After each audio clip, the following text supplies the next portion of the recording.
परम मंगल में परम आनंद प्यारे गिरधर लाल जी की परम कृपा से हम आप सब लोग सरस निकुंज के आचार्य महोत्सव के अंतर्गत मंगलमयी भक्तमाल जी की कथा श्रवण कर रहे हैं। यह हमारा परम सौभाग्य है। ठाकुर जी के भक्तमाल जी के 3 स्वरूप हैं। स्वरूप तो अनेक हैं, पर एक तो ग्रंथाकार स्वरूप है और एक अचल आकार स्वरूप है और एक सचल स्वरूप है। तो ग्रंथाकार स्वरूप तो आप सब लोग दर्शन कर रहे हैं। यह भक्तमाल जी का ग्रंथाकार है जो कि नाभाजी ने प्रकट किया। श्री भक्तमाल जी का अचल स्वरूप कौन सा है, जो चलते फिरते नहीं? श्री गोवर्धन नाथ जी, गिरिराज जी। श्री गोवर्धन नाथ जी अचल भक्तमाल हैं। क्यों? बीच में बैठे रहते हैं, चारों तरफ भक्त घूमते रहते हैं, तो भक्तों की माला धारण करते हैं, इसलिए अचल भक्तमाल। और ये मंच पर जितने भी संत चरण आपको दिख रहे हैं, ये सब सचल भक्तमाल हैं। इन सब के चित्त में कोई ना कोई भक्त विराजमान है और इन सब की कृपा से हम भी सचल भक्तमाली हो गए हैं। हमारा तो नाम ही बदल गया है। जयपुर में सब हमको भक्तमाली जी बोलते हैं। भक्त जितने चित्त में विराजमान, अब यहां सूरदास जी भी बैठे हैं, मीराबाई भी बैठी हैं, चेतन महाप्रभु भी बैठे हैं, श्री हमारे रामानंदाचार्य जी भी बैठे हैं, श्री रामानुजाचार्य जी भी बैठे हैं। इतने भक्त चित्त में बैठे हैं तो हो गए सचल भक्तमाल। ऐसे ही आप, ठाकुर जी को भक्तमाल बहुत प्रिय है और कहते हैं कि ठाकुर जी भक्तमाल सुनते हैं। अगर कोई भक्त अपने जीवन में अनंत गुण ना धारण करके केवल भक्तों की माला धारण कर ले चित्त में, उसके भाव निश्चित ठाकुर जी सुनेंगे। इस भाव से ये भक्तमाली है। आपके गोविंद देव जी, इनके तो कान ही ऐसे ऐसे बड़े बड़े कान आगे करके और बैठे रहते हैं, सुनने के लिए बैठे। यहां से जाने के बाद हम भी जाते हैं तो आज पूरी बताते हैं। आज चेतन महाप्रभु का प्राकट्य हुआ, आज श्री हमारे रामानुज प्रभु का प्राकट्य हुआ, आज कथा में ये उत्सव हुआ। जल्दी जल्दी सूची सुना देते हैं ठाकुर जी को। ठाकुर जी बड़े प्रेम से सुनते हैं। उस समय इतने सारे लोग कुछ बोल रहे होते हैं, पर सबसे ज्यादा ठाकुर जी उसी को सुनते हैं जो भक्तमाल के विषय में बोल रहा होता है। इतना ठाकुर जी को भक्तमाल प्रिय है। परसों हम कथा करके दर्शन करने गए तो ठाकुर जी का जो पटका था वो श्री जी ने यूं पकड़ रखो कि अब ना भागें।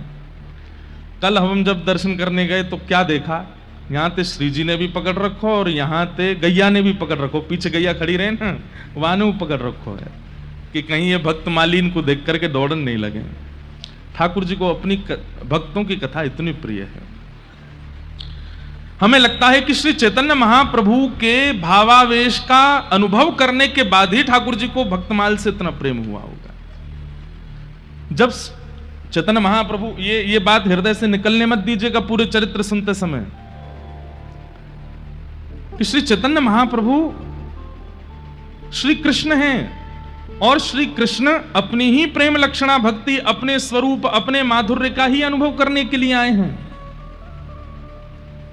भाई कुर्सी की जरूरत है क्या? आगे धर दो, सब ऐसे ही बैठ जाएंगे, कोई जरूरत नहीं। पूतना आई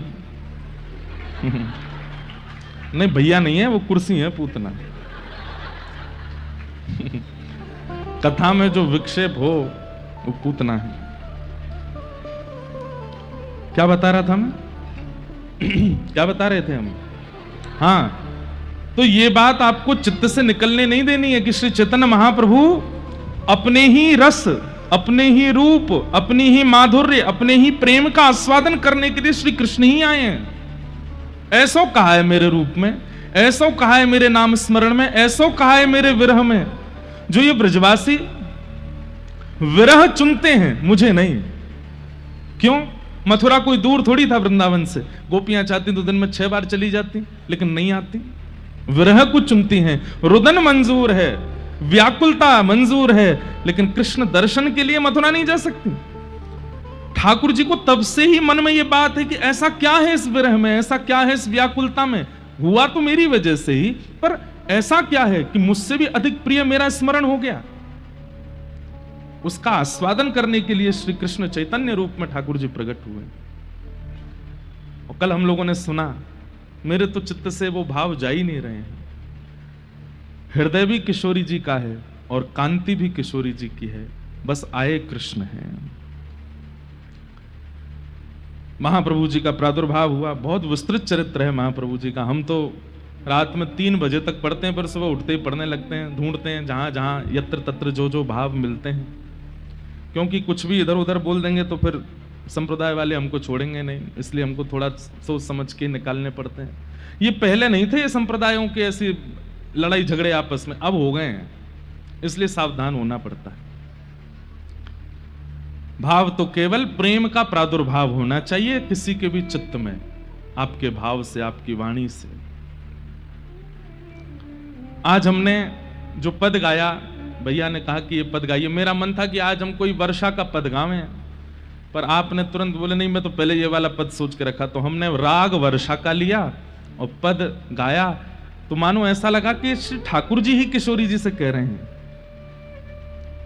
कि आप ही मेरी सरदार हो, आप ही मेरी स्वामिनी हो, आप ही कृपा करके मुझे राधा भाव विहित करके भेजिए पृथ्वी पर। और श्री ठाकुर जी कृष्ण चैतन्य रूप में प्रकट हुए हैं। एक मीराबाई ने बहुत सुंदर पद गाया। अभी हमारा ऐसा भाव है कि अगर आज जहां तक पहुंचेगी, फिर आगे का चरित्र, पहले तो मन में सोचा कि फिर क्या करें, श्रीमद् वल्लभाचार्य जी का चरित्र भी कहना, तो फिर मन में ऐसा भाव आया कि चरित्र पूरा कर चलेंगे चैतन्य महाप्रभु का ही, अगर समय मिलेगा तो अंतिम दिन वल्लभाचार्य जी का चरित्र थोड़ा कहेंगे। मीराबाई कहती हैं, जब चैतन्य महाप्रभु का दर्शन करती हैं उसके बाद उनका भाव, अब तो हरि नाम लो लागी, अब तो हरि नाम लो लागी, सब जग को यह माखन चोरा, नाम धरो बैरागी। सबरी गोपीन को माखन चोरी कियो द्वापर में, और अब बैरागी बन के आ गए यहाँ पे। कृष्ण चैतन्य को देख करके मीराबाई गा रही हैं। पहले तो कैसे इनकी नटखट लीला, और आज देखो कैसे विरक्त भाव में बैठे हैं। और कहां छोड़ी वह मोहन मुरली, कहां छोड़ी सब गोपी, मूड मुड़ाए डोर कटी बांधी, माथे मोहन टोपी, अब तो हरि नाम लो लागी। मीराबाई पहचान गई कि साक्षात कृष्ण है। लीला देखो इनकी, कहां इतने नटखट, और अब देखो कैसे विरक्त बहन के घूम रहे हैं। मात जसोमती माखन कारण, बांध्यो जाके पांव, श्याम किशोर भय नव गौरा, चैतन्य जाको नाम, अब तो हरि नाम लो लागे। पीतांबर को भाव दिखावे, कटी को पीन कासे, पीतांबर को हमें भाव दिखावे। गौर कृष्ण की दासी मीरा, गौर कृष्ण की दासी मीरा, रसना कृष्ण बसे, अब तो हरि नाम लो लागे, अब तो हरि नाम लो लागे। ऐसे ठाकुर जी कितना सुंदर भाव लेकर के और कृष्ण चैतन्य बन करके आए। कल हम लोगों ने आचार्य वाणी से बधाई भी गाई थी। अब ये देखो, सरस माधुरी कुंज को, सरस कुंज को देखिए आप लोग, यहां सारे आचार्यों की बधाई मनाई जाती है, यहां पर संप्रदायवाद नहीं चलता। अरे हम लोग सबसे पहली बात तो मानव एक नहीं बन पा रहे, पर उसमें भी हिंदू एक नहीं बन पा रहे, उसमें भी जातियों में इतने बटे हुए, और अब ये और नया आ गया है कि संप्रदायों में और बढ़ गए कि ये बड़े वाले हैं, ये छोटे वाले हैं, ये सहचरी वाले हैं, ये मंजरी वाले हैं, ये पार्षद वाले हैं। क्यों कर रहे हैं हम लोग ये सब? कहां सब कह रहे हैं एक हो जाओ, एक हो जाओ, और हम भक्तों में भी ये विभाजन चल रहा है कि ये अलग है, ये अलग है। हमारे मंच से हमारी कथा सुनने वाले सबको पता है, हमने किसी संप्रदाय को कभी भी ये नहीं कहा कि ये उचित नहीं है। हमें लगता है कि इसीलिए हमारा सरस कुंज से पुराना नाता है, क्योंकि यहां भी आचार्य चरण सारे संप्रदायों को प्रणाम करते हैं। अरे भैया, अब हलवाई की दुकान पर अनेक प्रकार के मिष्ठान बने हैं, अपनी जिह्वा को जिससे सुख मिले वो पान करो। अब इसमें यह थोड़ी है कि कलाकंद ज्यादा बढ़िया है, रसगुल्ला ज्यादा बढ़िया। ठीक है, कभी कभी एक बढ़िया ज्यादा होती है, पर फिर भी कभी कभी बदलते रहना चाहिए। कई लोग होते हैं उनको एक ही चीज बढ़िया लगती है, वो खुद भी बोरिंग होते हैं, उनके संग वाले भी बोरिंग होते हैं। गलत मत लेना ना भैया, कान पकड़ के क्षमा। मतलब उनको रसगुल्ला ही खिलाते रहो, बस रसगुल्ला ही रसगुल्ला चाहिए, रसगुल्ला। अरे भाई, कलाकंद चक्के तो देखो, घेवर खाके तो देखो, रसमलाई देखो तो सही कैसी बनी है। नहीं नहीं, हमको तो बस रसगुल्ला दे दो। और फिर वो जान भी नहीं पाते कि इन सब मिष्ठानों का स्वाद कैसा। इसलिए सब आचार्यों को प्रणाम करो, सबके भाव सुनो, सब में आनंदित हो जाओ। चैतन्य महाप्रभु प्रकट हुए और सच्ची माता के पूज्य पिताजी आए और आकर के लाला का नक्षत्र आदि देख करके नाम रखा विश्वंभर। क्या नाम रखा? विश्वंभर नाम रखा। लेकिन विश्वंभर तो नाम हुआ, लेकिन आपका जब जन्म हुआ था तब वहां नीम का वृक्ष था, और जब तक नामकरण नहीं हुआ तब तक माताएं बहनें कुछ ना कुछ नाम रख ही देती हैं बालक का। इसलिए नीम वृक्ष के पास जन्म हुआ तो सब गांव के लोग आपको निमाई कह करके पुकारने लगे, और आपका बाल्य भाव में नाम निमाई हो गया। तो निमाई भी नाम है, विश्वंभर भी नाम है, लेकिन आप इतने गोरे थे इसलिए सब लोग आपको गौरांग कहते थे। गोरा अंग जिसका है वो गौरांग। गौर भी कहते, गौरांग भी कहते, गौरचंद्र भी कहते, क्योंकि जब इनका जन्म हुआ तब पूर्णिमा थी। अरे हमारे आचार्य चरण गौड़िया वैष्णव परंपरा के तो लिखते हैं बंगला भाषा में है, मैं इसलिए अब ये कभी चैतन्य चरित्र अगर आप गौड़ियाओं से सुनेंगे तो बंगला भाषा के वो उनकी जो श्लोक भाव होते हैं वो सुनाएंगे भी तो और आनंद आएगा। अब हमसे बोलनी नहीं आती इतने। वे कहते हैं कि जब गौरचंद्र प्रकट हुए तो ग्रहण क्यों पड़ा? बोले चंद्रमा ने इसलिए स्वयं को राहु की ओट में छुपा लिया। बोले जब एक चंद्र पृथ्वी पर आ गए तो मेरा क्या काम। जब एक चंद्र का प्रादुर्भाव हो ही गया है तो फिर हम किसका। इसलिए ग्रहण पड़ा। अब वो संसार के लिए ग्रहण था, लेकिन अंतरंग भाव तो यह था। इसलिए कोई गौर कहता है, कोई गौरांग कहता है, कोई गौरचंद्र कहता है, कोई गौर हरि कहता है। ऐसे हमारे चैतन्य निमाई, आपने 10 दिन तक मैया का दुग्धपान नहीं किया। कथा सुनिएगा, 10 दिन तक दुग्धपान नहीं किया। खूब प्रयास किए, खूब हंसते हैं, खेलते हैं, देखते हैं, लेकिन दुग्धपान नहीं। अब बालक दुग्धपान ना करे कैसे हो? तब अद्वैताचार्य जी, जिनका कल हम लोग सुन रहे थे, जिन्होंने 1.25 लाख तुलसी रोज चढ़ाते थे गंगा जी में, उनको बुलवाया गया। बोले कि एक बड़ी पीड़ा है। बोले बालक दूध नहीं पीता। तो श्री अद्वैताचार्य जी गोद में लेकर के बैठे हैं। तो मानसी में ही कृष्ण चैतन्य चित्त में गए और चित्त में जाकर के बोले, हे श्री अद्वैताचार्य जी, क्या बात है? बोले कि आप दुग्धपान क्यों नहीं कर रहे हो? तो ठाकुर कृष्ण चैतन्य बोलते हैं, मैं नाम प्रचार करने के लिए और कृष्ण प्रेम लक्षणा भक्ति प्रचार के लिए आया हूं। बोले तो आपने हमारी माताजी को मंत्र दीक्षा तो प्रदान कर दी, पर नाम दीक्षा नहीं दी अभी। पहले इनको नाम सुनाओ, और जब इनके चित्त में नाम जाएगा और वह नाम जाकर के इनके चित्त को, इनके वक्ष को पवित्र करेगा, तब हम उसका पान करेंगे। तब नाम दीक्षा प्रदान की। हरे कृष्ण कृष्ण कृष्ण हरे हरे, हरे राम राम राम हरे हरे। और उसके बाद श्री गौरांग दुग्धपान करते हैं। दुनिया के बच्चों को खेल खिलौना दिए जाते हैं तब वो खेलते हैं, लेकिन गौरांग तो केवल हरि बोल हरि बोल हरि बोल। कोई बोल दे, कितने भी रो रहे हों, कितने भी सो रहे हों, कितनी भी किसी कार्य में किसी की गोद में हो, दूर कोई गोद में लेकर के आपको लेके नाच रहा है, लेकिन तभी कोई इधर की तरफ से चिल्ला दे हरि बोल, तुरंत आप मुड़ करके देखने लगते हैं और हरि बोल नाम सुनते ही आपके मुख में प्रसन्नता आ जाती है। तो इसलिए कि भैया सच्ची मैया का लाला केवल हरि बोल से ही खुश होता है, तो लाइन लगती पूरे मायापुर के लोगों की, सब लाला को देखने के लिए आते और सब हरि बोल ही बोलते, क्योंकि उसी से ही प्रसन्न होते थे। कहां तक कहें, सच्ची मैया जब लाला सो जाते ना तो सबसे कहती मन ही मन हरि बोल बोल लो, क्योंकि जोर से बोलोगे तुरंत उठ जाएगा। इतना नाम के प्रति आपको प्रेम हो गया। ऐसे हमारे श्री चैतन्य प्रकट हुए।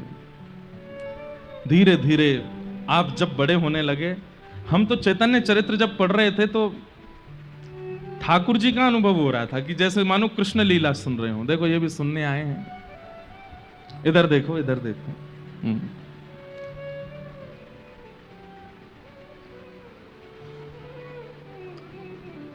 वो सुनने आए हैं, हमें देखते रहो आप बस चुपचाप। इधर देखो, यहां देखो। हाँ, तो श्री कृष्ण चैतन्य निमाई लाला धीरे धीरे बड़े होने लगे, और जैसे ही आप थोड़े बड़े हुए, करताल बजाना सबसे पहले सीखा। जैसे हमारे श्री ठाकुर जी ने प्रकट होने के बाद सबसे पहला शब्द अपने मुख से क्या बोला? गैया। ऐसे ही श्री निमाई लाला ने सबसे पहला शब्द हरि बोल, सबसे तुतला के बोलते हैं हरि बोल, सबसे पहले हरि बोल शब्द का उच्चारण किया है मुख से। और महाराज जी कम ऊधमी नहीं है, ठाकुर जी से दुगुने ही ऊधमी है। ठाकुर जी तो आए हैं, श्री राधा भाव तो बाद में प्रकट होगा, पहले कृष्ण भाव को तो प्रकट कर लें। इतना ऊधम मचाया है श्री निमाई लाला ने, हम तो पढ़ के इतने आनंदित हुए, देख करके इतना सुख मिला। तो माता और पिताजी को कभी कभी कई अद्भुत अनुभव होते थे। पहला अनुभव, पुष्प की सुगंधी आने लगती थी अनायासी घर में। आसपास कोई वृक्ष नहीं है, कोई पौधा नहीं है, कोई पुष्प नहीं है, फिर कहां से सुगंधी आती?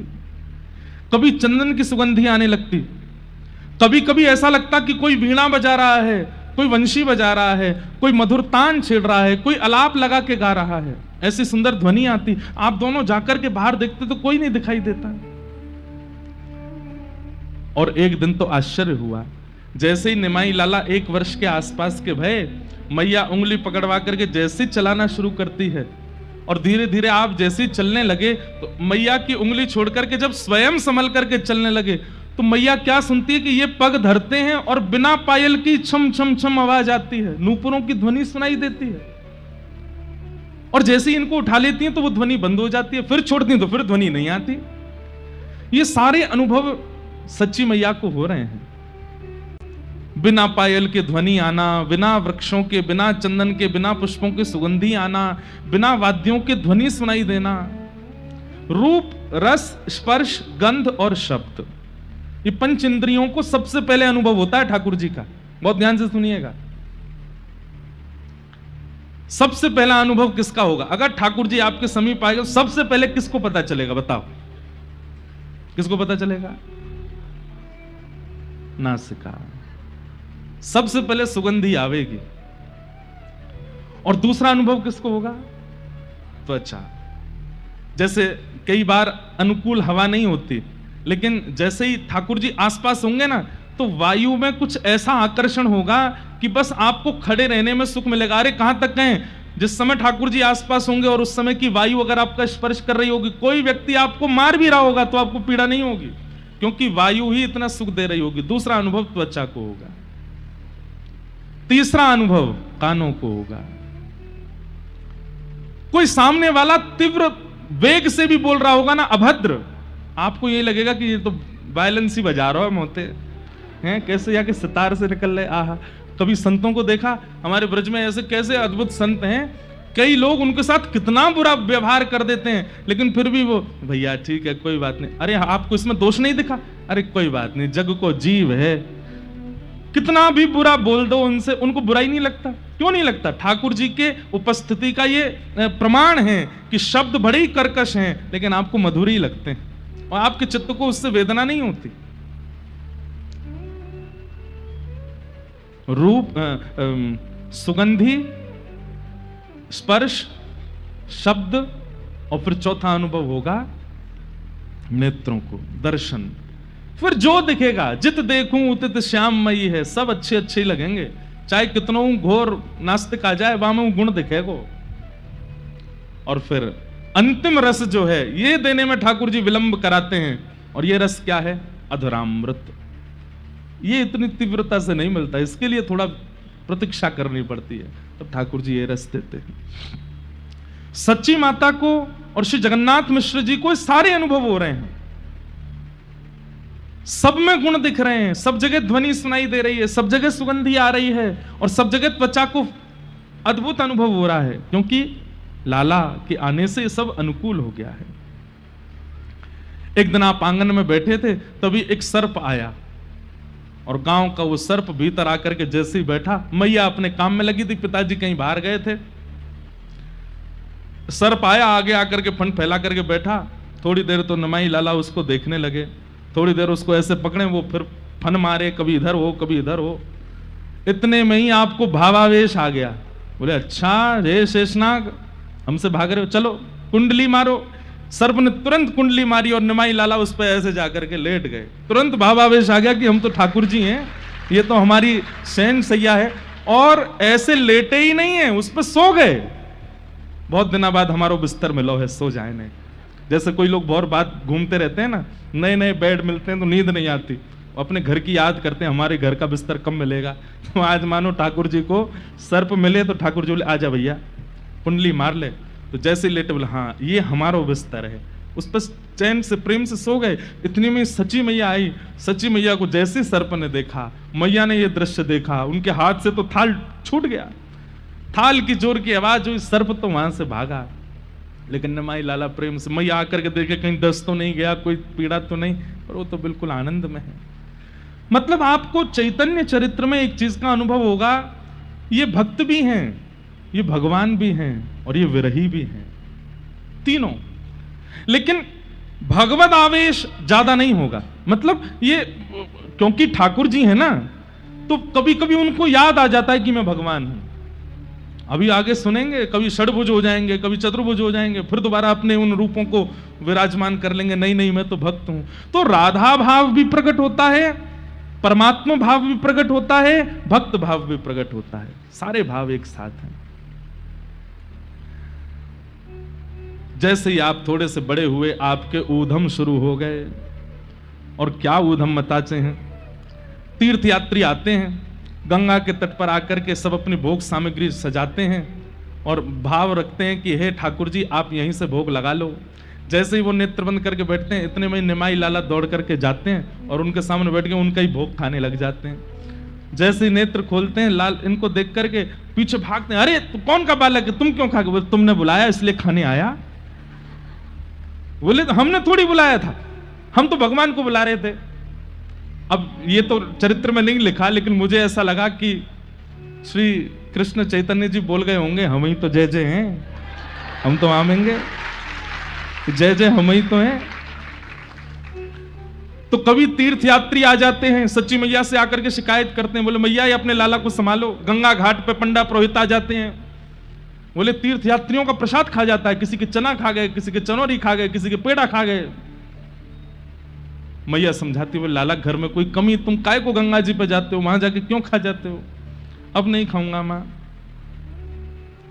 कभी आप जाते हैं और मिट्टी में गंगा जल घोल करके और उससे 12 तिलक लगा लेते हैं और सिर पर तिलक आदि लगा करके सब जगह तिलक आदि करके और तुरंत बिल्कुल सन्यासियों का सा वेश बना लेते हैं और फिर भिक्षा याटन करते हुए घूमते हैं और सब जगह भिक्षा मांगते मांगते अपने ही द्वार पे आ जाते हैं।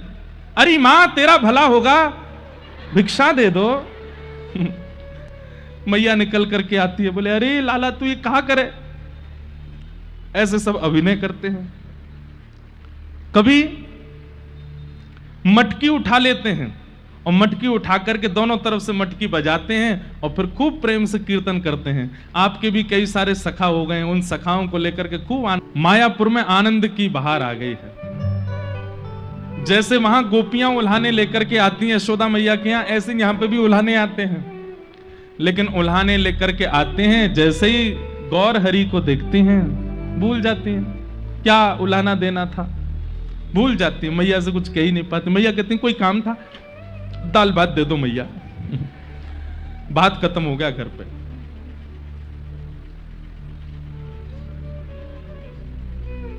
बताओ, अब जो करना पड़ेगा हमें? नहीं नहीं, आप लोगों के लिए है ये। RJ14UH8250, ये जिनकी गाड़ी है, काली इनोवा है। यहां पे ठाकुर जी गौर है कि तुम्हारी गाड़ी अब काली है, और अगर थोड़ी देर में आपने अगर नहीं हटाई तो फिर हो सकता है कि जरूर पुलिस वाले इसको काले से गोरा कर देंगे। इसलिए जिनकी ये इनोवा गाड़ी है 8250 काली इनोवा, हम देखेंगे नहीं, आपको चुपचाप उठ के चले जाओ। हाँ भाई, कोई कुछ कहना नहीं, जाओ हटा लो। लो भाई।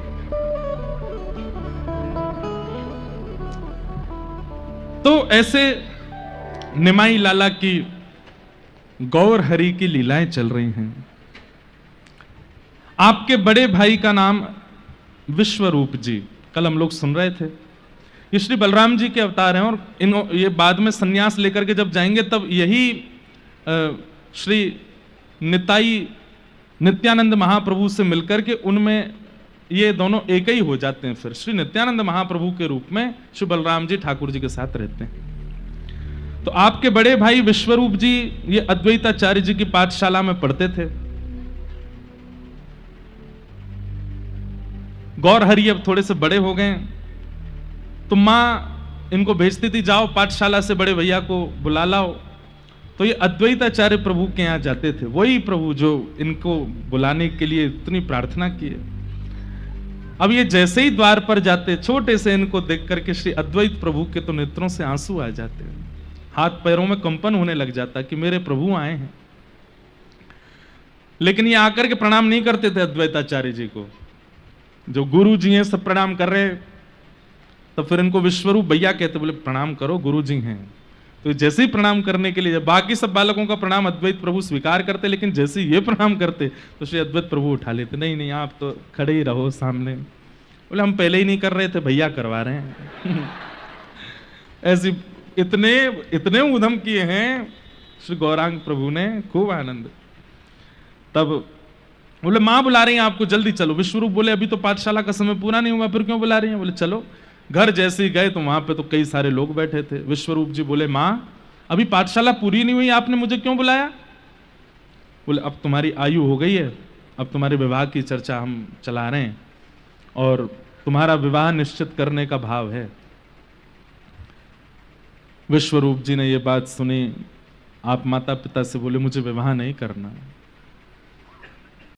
अब ये सब ब्रह्म ज्ञान आदि लेकर के और ऐसे गुरु चरणों की आश्रित होकर के, मां ये नश्वर संसार में मुझे विवाह नहीं करना है।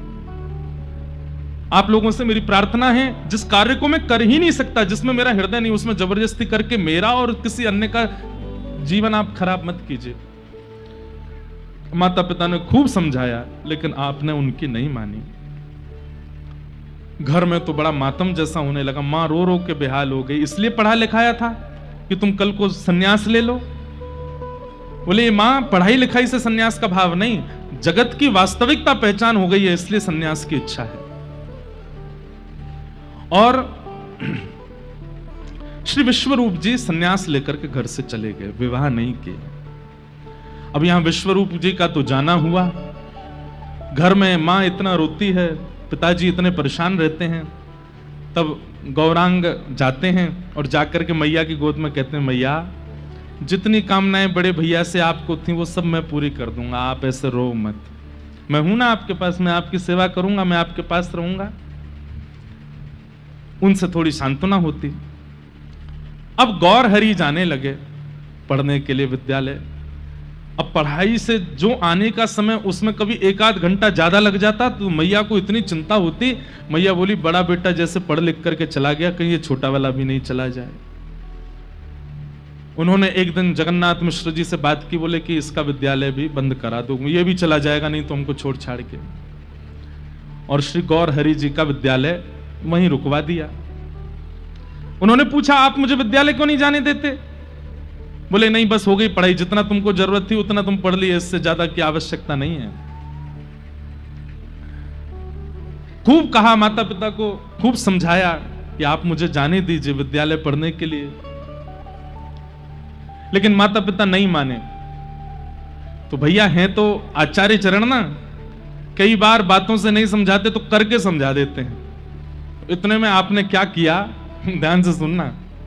अपने एक सखा को बुलाया और सखा के कंधा पे हाथ धरा और बोले मैं अब अंधे का अभिनय करूंगा, तुम मेरे को मार्ग दिखाओ। और उसके कंधे पे हाथ धर के बोले अब तुम चलो। बोले जाना कहां है? बोले घर घर चलेंगे, भीख मांगेंगे। अपने सखा के कंधा पे हाथ धर के हर घर के बाहर, मैया तेरा भला होगा, कुछ भिक्षा दे दो मैया। तो आकर के वो जैसी मैया देती, स्वयं गौर हरि तो अंधे का अभिनय करते हैं और अपने सखा, मैया मैं अंधा हूं, मुझ पर कृपा करके आपने दी, पर मेरी नेत्र तो इसके पास, इसको भी कुछ दे दो, उसको भी प्रदान करो। ऐसे पूरे गांव में सब जगह जाकर के भिक्षा मांगे और भिक्षा मांगते मांगते अपने ही घर पहुंच गए। अरे भगवान के नाम पे दे दो बेचारे गरीब ब्राह्मण आपके द्वार पर आए हैं, कुछ लेकर के आओ। सच्ची मैया ने जैसी आवाज सुनी तुरंत जगन्नाथ जी के पास गई, बोले कुछ दीजिए, भिक्षुक आए हैं द्वार पे, कुछ दे दें, ब्राह्मण हैं बेचारे। आप खूब सारा कुछ अन्न सामग्री आदि लेकर के बाहर आकर के देखा तो वो तो गौर हरि निमाई लाला है। आंख बंद करके वो कह रहे मैया भगवान के नाम पे दे दो, कुछ तो दो मैया। मैया ने आकर ए निमाई क्या करते हो ये, और ये क्या कर रहे हो, कौन सा अभिनय कर रहे हो? मैया ब्राह्मण भिक्षा कब मांगता है? बोले कब मांगता है? जब उसको अध्ययन से दूर कर दिया जाए। पढ़ेगा नहीं, लिखेगा नहीं, ज्ञान अर्जन करेगा नहीं तो ब्राह्मण कुछ और तो कर नहीं सकता। आज की बात नहीं है, पर किसी काल में तो यही था ना कि ब्राह्मण का एक ही अधिकार है, पढ़ना पढ़ाना, यज्ञ करना करवाना, दान देना दान लेना, ये 3 कर्म ब्राह्मण के। आज तो सब कर रहे हैं ब्राह्मण भी। लेकिन श्री गौरांग प्रभु कहते हैं, बोले कि मां ब्राह्मण को भिक्षा मांगने की नौबत कब आती है? जब वो पढ़ता नहीं है। और मेरे साथ वही होने वाला है, मेरे माता पिता ने विद्यालय बंद करा दिया तो मैं पहले ही अभ्यास कर रहा हूं मांगने का। ये बात सुन करके आपकी मैया बोली अरे लाला ये सब मत करो, तुमको हम विद्यालय भेज देंगे। बोला हाँ मैया अब ठीक है ना, हाँ भाई लाला तू भी जा अपने घर, अब जरूरत नहीं है, जितने पैसे लिए सबको दिया ना वापस, जितनों से भिक्षा ली। और आप पुनः पाठशाला जाने लगे और वहां जाकर के अध्ययन करने लगे, खूब मन लगा करके पढ़े। 11 वर्ष की आयु में श्री गौर हरि जी का यज्ञोपवीत संस्कार हुआ। लेकिन यज्ञोपवीत संस्कार के कुछ दिन बाद ही आपके पूज्य पितृचरण श्री जगन्नाथ दास जी, उनका भगवत धाम गमन हो गया। अब मैया इतनी व्याकुल हो गई, अब अपनी मां को संभालते हैं, उनके रुदन को शांत करने का प्रयास करते हैं। मां से कहते हैं मां मैं हूं ना अभी आपके पास, आप ऐसे मत होइए। अपनी मां को खूब संभाला। आप इतने विद्वान हो गए पढ़ लिख करके कि न्याय शास्त्र के ऊपर एक अद्भुत ग्रंथ लिख रहे थे। आपके एक पाठशाला में मित्र थे, उनका नाम था श्री रघुनाथ, और वो भी न्याय के विद्यार्थी होने के नाते वो भी एक ग्रंथ लिख रहे थे। रघुनाथ की बड़ी इच्छा थी कि मैं जो ग्रंथ लिखूं वो पूरे विश्व में सर्वव्यापी हो जाए। मैं जिस ग्रंथ का अवलोकन करूं उस ग्रंथ को देख करके सब वाह वाह करने लग जाएं। आप ग्रंथ का निर्माण कर रहे थे तो एक दिन निमाई मतलब अपने गौर हरि जी के बगल में बैठ करके आप अपना ग्रंथ उनको दिखाने लगे। तो श्री चैतन्य महाप्रभु ग्रंथ देखने लगे और बड़े प्रसन्न हो रहे थे। तभी रघुनाथ ने कहा तुम्हारे बगल में जो एक किताब रखी है ये क्या है? तो श्री गौर हरि जी बोले मैं भी न्याय पर एक ग्रंथ लिख रहा हूं, ये वो है। अच्छा मुझे दिखाओ। तो जैसे ही रघुनाथ ने वो ग्रंथ देखा, ग्रंथ के पहले पृष्ठ को पढ़ते ही उसको अपना पूरा ग्रंथ सूक्ष्म लगने लगा, रोने लगा, दुखी हो गया बेचारा। गौर हरि बोले आप इतने परेशान क्यों हो गए?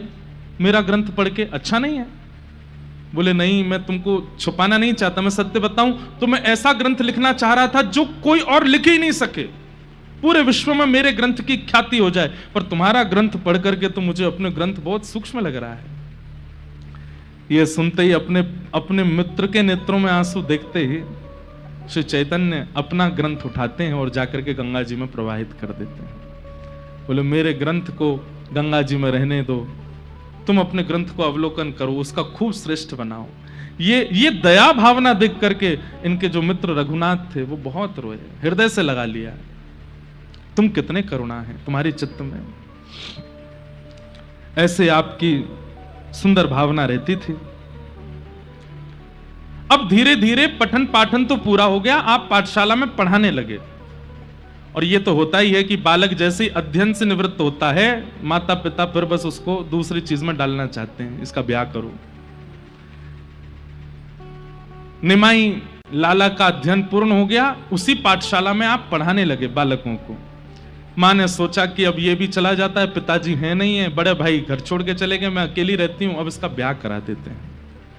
तभी एक वल्लभ नाम के बड़े कुलीन विप्र रहते थे, उनकी पुत्री थी जिनका नाम श्री लक्ष्मी था।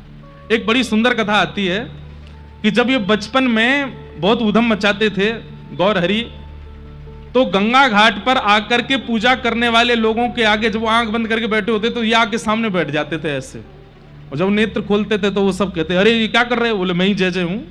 तो जब लक्ष्मी, यही लक्ष्मी जिनसे इनका ब्याह हुआ, ये लक्ष्मी एक दिन आई वहां पे कोई पूजा करने के लिए, तो इतने में ये सामने आकर के बैठ गए आशीर्वाद देने के लिए। तो जैसे ही लक्ष्मी के नेत्र खुले तो बाकी सब तो आश्चर्य करते थे, तुम कौन हो, पर उसने नहीं कहा। उसने जितनी वो नैवेद्य लाई थी सब इनको अर्पित कर दिया, माला भी पहनाई, चरणों में पुष्प भी चढ़ाए, आरती भी करी। तो गौर हरि बोले तुमको आश्चर्य नहीं होता? बोले किस बात का? बोले सब मुझसे पूछते हैं कि तुम कौन, तुम हमारे भगवान के स्थान पे क्यों बैठे हो, तुमने नहीं पूछा। बोले भगवान के स्थान पे भगवान ही तो बैठते हैं, आप भगवान ही हो, इसलिए मैंने नहीं पूछा। तो ये इतने प्रसन्न हो गए, इन्होंने छोटे से हैं अभी, सिर पे हाथ धर के कहा भगवान जैसे स्वरूप वाले एक महापुरुष से तुम्हारा ब्याह होगा, मेरा आशीर्वाद है। आशीर्वाद देते थे। एक जगह तो ऐसा भी वर्णन है, जो घर के बालक पूजा पाठ नहीं करते थे उनके घर पे जाके शाप और देते थे उनको, तू बड़ा होगा तेरी पत्नी देखियो एक आंख से नहीं दिखेगा उसको, क्यों, वो तो पूजन ही नहीं करता, भजन नहीं करता। बड़ी सुंदर लीला है श्री गौर हरि की। तो आज उन्हीं श्री वल्लभ जो ब्राह्मण थे उनकी कन्या श्री लक्ष्मी के साथ आपका विवाह हुआ। पहले ही हम आपको एक बात स्पष्ट कर दें, महाप्रभु जी के दो विवाहों का वर्णन आता है। एक तो श्री लक्ष्मी जी के साथ आपका विवाह हुआ, दूसरा श्री विष्णु प्रिया जी के साथ आपका विवाह हुआ। महाराज जी कितनी सुंदर विवेचना है। ठाकुर जी की दो पत्नी हैं, श्रीदेवी और भूदेवी। श्रीदेवी यानी कि लक्ष्मी और भूदेवी यानी पृथ्वी। तो पहले विवाह चैतन्य महाप्रभु का श्रीदेवी के साथ में हुआ, यानी कि लक्ष्मी के साथ में हुआ। फिर आगे आप लोग कथा सुनेंगे कि कुछ समय बाद उनका परम पद हो गया, इनकी पत्नी कुछ ही दिनों बाद उनका भगवत धाम गमन हो गया। और फिर इनके माता के कहने पर इन्होंने दूसरा विवाह किया, और दूसरा विवाह जिनके साथ किया वो थी विष्णु प्रिया जी। तो विष्णु प्रिया कौन है? भूदेवी। तो आचार्य चरण इतना सुंदर वर्णन करते हैं, बोले ठाकुर जी ने पहले श्रीदेवी से ब्याह किया, माने लक्ष्मी से ब्याह किया, और जब ठाकुर जी को लगा कि अब हमारी सामान्य लीला विश्राम होगी, अब हमारी विरह लीला प्रकट होगी, और विरह लीला को श्रीदेवी संभाल नहीं पाएगी। विरह को वो ही संभाल सकता है जिसने पूर्व में संभाला होगा। श्री राधा रानी को, यशोदा जी को, व्रज की गोपियों को इस भूमि ने ही संभाला था। इसलिए अब विरह लीला में प्रवेश करने से पहले हमको विरही कोई साथी रहना पड़ेगा। इसलिए भूदेवी श्री विष्णु प्रिया जी के साथ में दोबारा ब्याह हुआ। महाराज, त्याग, तपस्या और पातिव्रत भक्ति किसको कहते हैं? विष्णु प्रिया जी का चरित्र देखिएगा। अब मुझे अभी वो भाव अभी शुरू करना नहीं है, जब आएगा तभी करूंगा। अद्भुत है। तो आपका विवाह लक्ष्मी जी के साथ में हुआ। कहते हैं ब्याह हो गया, लेकिन अभी भी इनके ऊधम बंद नहीं हुए। दो लोगों से इनकी इतनी ऊधम चलते थे पूरे मायापुर में। एक तो एक पान बनाने वाला था और एक केले के कुछ वस्तु बेचने वाला था। इन दोनों को ये छेड़ते ही रहते थे, इनका ऊधम चलता ही रहता था। यहां तक लिखा है, हमारी भक्तमाल जी में हम पढ़ रहे थे, तो भक्तमाल जी में तो श्री टीकाकार वर्णन करते हैं कि जिस मार्ग से ये आते थे, दूर से इनको देखते हुए लोग बाग मार्ग बदल के चले जाते थे। क्यों? बोले बगल से निकलेंगे, कुछ ना कुछ करते हुए जाएंगे, सीधे नहीं जा सकते हैं। किसी का हाथ पकड़ लेंगे, किसी का कुर्ता फाड़ देंगे, किसी का कुछ कर देंगे। हैं इतने विद्वान, तो लोग बाग इनको देख करके प्रार्थना करते थे, हे प्रभु आपने हमारे निमाई लाला को, गौर हरि को इतना बड़ा पंडित तो बना दिया, इसको थोड़ा थोड़ा इनको गंभीर भी बना दो। तब अद्वैताचार्य जी कहते थे ऐसा मत कहो। बोले क्यों? बोले जिस दिन ये गंभीर होंगे उस दिन पूरा विश्व गंभीर हो जाएगा, इसलिए इनका ये आनंद। अच्छा, एक चीज देखी गई है, आप शायद अनुभव करते हो, जो व्यक्ति बहुत हंसता खेलता है ना, बहुत आनंद में रहता है, सबके जिस सभा में जाता है खुश कर देता है सबको, किसी भी बात पर उसके पास में ऐसे शब्द होते हैं कि सब खुश हो जाएं, दूसरों को छेड़ता है, हंसाता है, उसके जीवन में एक समय तो आता है कि वो थोड़ा सा उस समय दूसरों को भी पीड़ा होती कि इतना हंसता खेलता व्यक्ति इतना शांत क्यों हो गया। गौर हरि का स्वरूप ऐसा ही है। आप आज भी ब्याह हो गया तो कई लोग टोकते थे इनको, बोले अरे गौर हरि अब तुम बड़े हो गए हो, तुम्हारा ब्याह हो गया है, अब तो कम से कम उधम मत किया करो। लेकिन ये नहीं मानते थे, फिर भी उधम करते थे, खूब आनंद करते थे।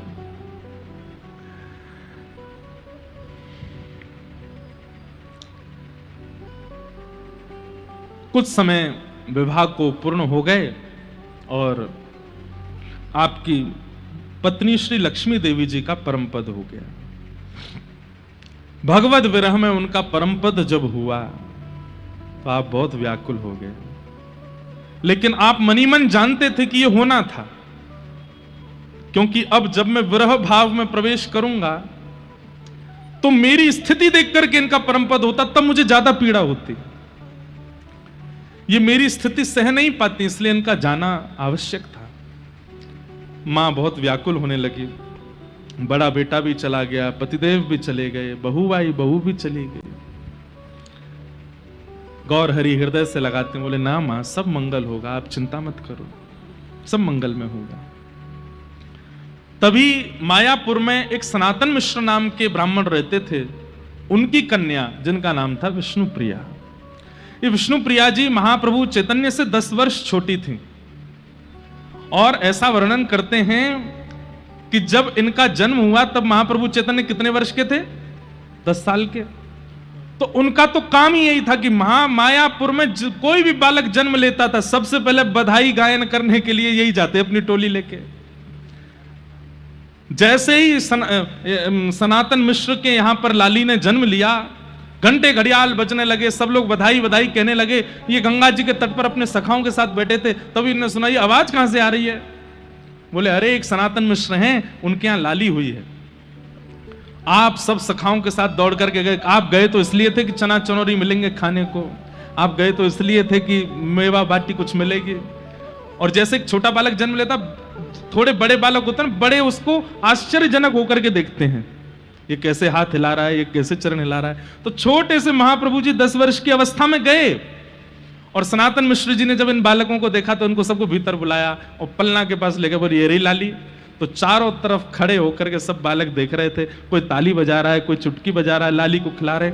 चैतन्य महाप्रभु अपने होने वाली बहू को ही खिला रहे। सोचो।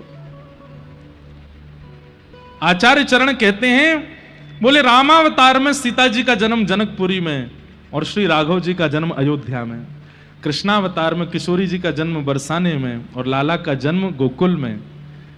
लेकिन चैतन्य महाप्रभु के अवतार के समय महाप्रभु जी का जन्म भी मायापुर में और श्री विष्णुप्रिया जी का जन्म भी मायापुर में। सीता जी के तो पता नहीं बधाई में राम जी गए थे कि नहीं, पर किशोरी जी की बधाई में तो गए थे। 1 साल के लाला गए थे, मैया इन्हीं कोई न्यौछावर कर आई थी। पर तब इनके मन में आया कि नहीं, अगली बार जब हम कृष्ण चैतन्य बनकर के आएंगे तब तो हम बधाई गाएंगे। और महाराज नाच नाच करके, ठुमक ठुमक करके अपने सास ससुर के साथ नाचे, खूब आनंद किया।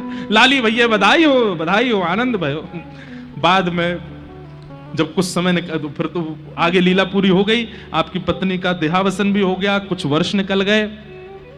एक दिन माँ ने कहा कि मैंने अब तुमको ब्याह करना है, तो आपने मना किया, नहीं माँ अब ब्याह नहीं करना। बोले मेरे ऊपर विचार करो, बस अपना विचार करोगे। तो आपने कहा ठीक है आज्ञा करो, किससे करना है? बोले एक सनातन मिश्र जी हैं, उनकी लाली से।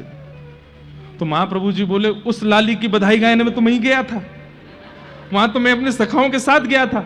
बोला हाँ उन्हीं की लाली से ब्याह करना है। और श्री महाप्रभु जी का विष्णु प्रिया जी के साथ में विवाह हुआ, आनंद से विवाह हुआ।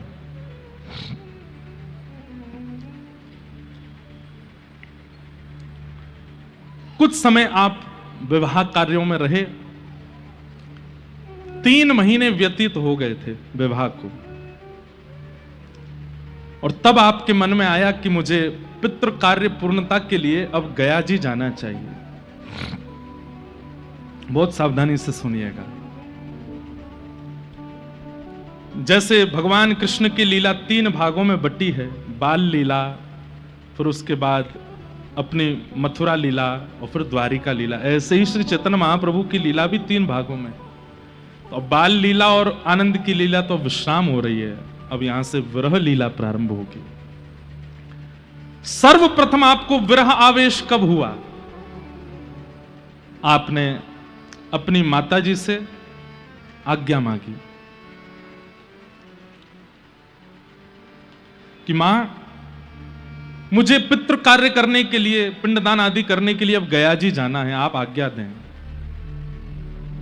आप पाठशाला में पढ़ाते थे और पाठशाला में जितने बालक थे वो बालक भी इनके साथ जाने को तैयार थे। तब मां ने कहा कि आप अकेले मत जाओ, हो तो बालक ही आप और बड़े चंचल और हो, इतनी दूर जाओगे कैसे चलेगा? तो आप साथ में अपने मौसा जी को लेकर के जाओ, जो कि गुरु रूप भी थे, जिनका नाम था चंद्रशेखर जी, और आप अपने सब शिष्यों के साथ, चंद्रशेखर जी के साथ श्री गया जी की यात्रा पर निकले।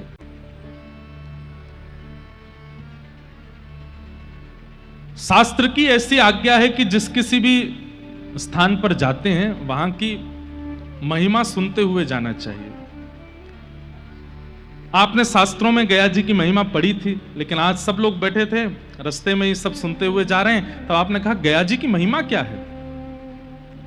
तब बोले कि एक गयासुर नाम का एक दैत्य था, वो तप कर रहा था। ध्यान से सुनिएगा, वो तप कर रहा था, इतना तप किया कि उसके तप से देवताओं को यह लगा कि भाई इंद्र प्रकट हो गए, ब्रह्मा प्रकट हो गए, देवता सब प्रकट होते जा रहे हैं। प्रकट होकर के वो जैसे आंख खोल करके देखता है, प्रणाम करता है और फिर से नेत्र बंद करके तप में बैठ जाता है, कुछ मांगता नहीं है। और तप का यह प्रभाव होता था कि वो जब कुछ मांगता नहीं था तो उसका शरीर बड़ा हो जाता था। इंद्र आदि देवताओं को कुछ समय बाद लगने लगा कहीं ऐसा तो नहीं है तप से इतना विशाल हो जाए कि एक दिन स्वर्ग पर चढ़ाई कर दे। आपने जाकर के सब देवी देवताओं को इकट्ठा किया, सबने आकर के उससे कह दिया भाई कुछ मांगो, लेकिन वो यही कहता कि मुझे कुछ नहीं चाहिए, बस मैं तप करूंगा। अब तो देवताओं को और लगने लगा कि निश्चित ही हम लोगों पर आक्रमण करने के लिए कर रहा है। एक कथा याद आई, हमारे वृंदावन में एक महात्मा थे, और ज्यादा पुरानी कथा नहीं है। उन्होंने दीक्षा ग्रहण करने के बाद अपने गुरुदेव से कहा कि गुरुदेव मुझे आज्ञा दीजिए, मैं क्या करूं? तो गुरुदेव ने कहा भांडीरवन चले जाओ, और भांडीरवन सबको पता है ना, भांडीरवन यमुना पार भांडीरवन जाओ, और वहां जाकर के जो गुरु ने आपको, हमने जो मंत्र दिया है इसका अखंड माला करो। बोले कब तक करें? और जब तक प्रिया प्रियतम प्रकट ना हो जाए तब तक करो। गुरु जी ने भी ऐसी आज्ञा दी, जो आज्ञा। चले गए और भांडीरवन में एक वृक्ष के नीचे बैठ करके युगल नाम का ऐसा कीर्तन किया, करते करते करते करते करते करते करते कितने महीने बीत गए, और जैसे ही महीने पूर्ण हुए प्रिया जी से देखा नहीं गया। ठाकुर जी से बोली चलो दर्शन देने, और श्री प्रिया प्रियतम दोनों युगल रूप धारण करके उनके सामने प्रकट हो गए। सिर पर हाथ फेरा तो नेत्र खुले, नेत्र खोल करके देखा तो साक्षात श्री प्रियालाल जी सामने खड़े हैं।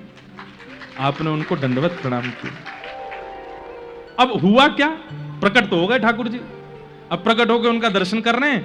यहां श्री प्रियालाल जी मंद मंद मुस्कुरा रहे हैं, और वो बाबा सामने बैठ करके नेत्रों से अश्रु बहा रहे हैं, वो भी मुस्कुरा रहे हैं। 1 घंटा हो गया।